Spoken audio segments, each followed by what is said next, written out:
The mirror trick. This one's subtle, but crazy effective. When you're talking to someone, gently mimic their body language, their tone of voice, maybe even the way they sit or move their hands. Not like a mime. That's weird. We're talking smooth, casual, undercover matching. Example, they cross their legs. Give it a few seconds and cross yours. They're leaning in, you lean in. They speak slowly and softly. Match that energy. This is called the chameleon effect, and it taps into our brain's tribal instinct. We trust people who seem like us. Mirroring sends a non-verbal signal that says, hey, we're on the same team. It's what charismatic people do naturally. You're just turning it into a skill. The name drop power move.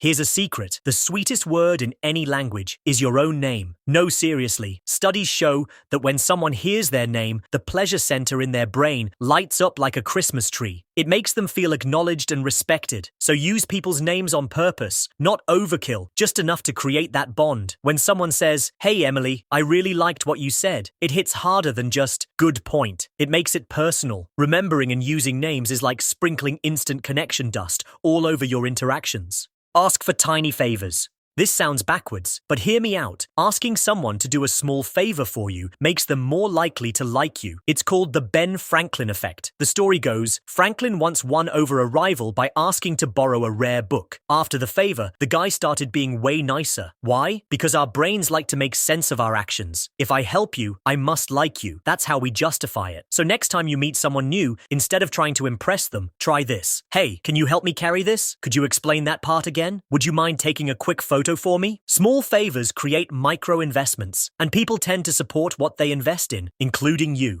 Master the art of listening. Listening isn't just waiting for your turn to speak, it's actively being there for what someone else is saying. And here's the thing, true listeners are like unicorns in the wild. Rare, majestic, impossible to dislike. The best way to win someone over. Make them feel like what they're saying matters. Put your phone down, maintain eye contact, nod at the right time. Ask thoughtful follow-ups like, oh really, what happened next? Or, why did you decide to do that? This tells them, I see you, I care. In a world where everyone's shouting to be heard, being the one who listens makes you magnetic. Use humor wisely. Funny people are easy to like. That's just true. But here's the catch. Jokes only work when they don't hurt anyone. If you're making fun of people who have less power, you're not being clever. You're just being rude. A better move? Joke about yourself, things we all go through, or the weird stuff life throws at us. Like, I'm not bad at directions. I just like the scenic route. You know, with 3 wrong turns. It's silly, it's real, and it shows you're not full of yourself. Plus, laughing together builds quick trust. It's like social superglue, as long as no one gets left out.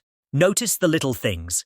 Here's a trick that works almost too well. Pay attention to the details nobody else notices. Compliment someone's obscure tattoo. Remember their pet's name. Mention how they always hold the door for others. These aren't grand gestures. They're micro recognitions, and they hit hard. Why? Because we all want to feel seen, not just looked at. It's like emotional 4K vision. When you show that you notice the little things, people start thinking, wow, no one ever sees that about me. And boom, you're unforgettable. The Me Too mirror. When someone tells you about something hard or something great, say something like, ugh, same here, or that's exactly what I worry about too. Keep it short and real. When people feel like you've been through it too, they trust you more. It reminds them they're not alone. Just don't make it about you. Don't say stuff like, that's nothing. Listen to what happened to me. Instead, ask them, what did you do next? Or, can you tell me more? Real connection comes from sharing, not competing. The remember this trick. Want to stick in someone's memory? Connect something they say to a vivid detail. If they mention loving spicy food, later say, hey, you're the habanero-loving maniac. Try this sauce. It shows you actually listen, and people adore being remembered. Just don't fake it. Being real matters more than trying to memorize everything. The graceful redirect. Politics, religion, exes, oh my. If a conversation veers into dangerous territory, pivot like a pro. Try, oh man, that's a heavy topic. Let's save it for after coffee. Or, I'd need a drink before diving into that one. Then, quickly shift to something lighter. Speaking of drinks, have you tried that new spot downtown? Smooth, not dismissive. Share mini stories.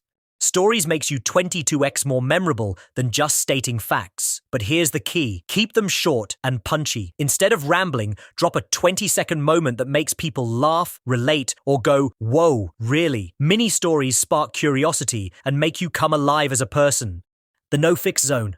Here's a hard truth. When someone shares a problem, they usually don't want your solutions. They want your empathy. Unless they specifically ask for advice, resist the fix-it urge. Instead, try, "That sounds so frustrating. I'd be pissed too." Or, "Damn, how are you holding up?" This creates a safe space, instead of turning their vulnerability into a puzzle for you to solve.